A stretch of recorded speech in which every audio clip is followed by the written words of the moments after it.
मुंबई में महंगी सीएनजी से परेशान ऑटो और टैक्सी ड्राइवरों ने एक दूसरी मांग की है। उन्होंने मांग की है कि या तो सीएनजी पर 40% छूट दी जाए या फिर किराया बढ़ाया जाए।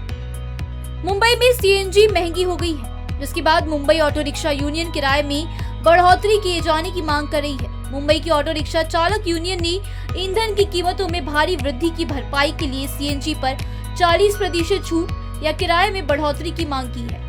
2 अगस्त की आधी रात से मुंबई में सीएनजी और घरेलू प्राकृतिक गैस की कीमतों में इजाफा हुआ था। शहर में सीएनजी और पीएनजी की कीमतों में ये 5वीं बढ़ोतरी है, जिसके बाद टैक्सी ड्राइवर और ऑटो ड्राइवर काफी परेशान हैं और वो चाहते हैं कि सरकार ऑटो और टैक्सी के किरायों में वृद्धि करे, लेकिन अब तक सरकार की तरफ से ऐसा कोई फैसला नहीं आया है।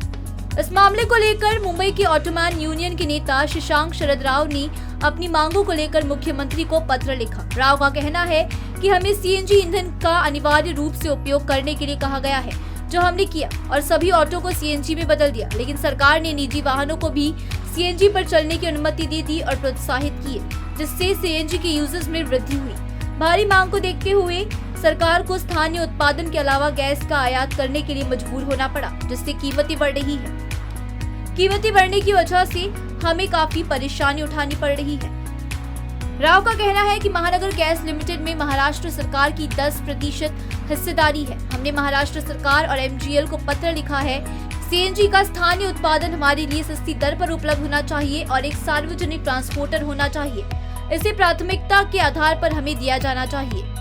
राव ने ये भी कहा कि अगर संभव नहीं है तो सरकार को हमें अस्थायी किराया बढ़ाने की मंजूरी देनी चाहिए, ताकि हम अपने खर्चे को बैलेंस कर सके। ऑटो ड्राइवर्स और रिक्शा ड्राइवर्स लगातार किराए में वृद्धि की मांग कर रहे हैं, लेकिन अब तक सरकार ने इस पर कोई भी प्रतिक्रिया नहीं दी है। Bureau report, metro Mumbai.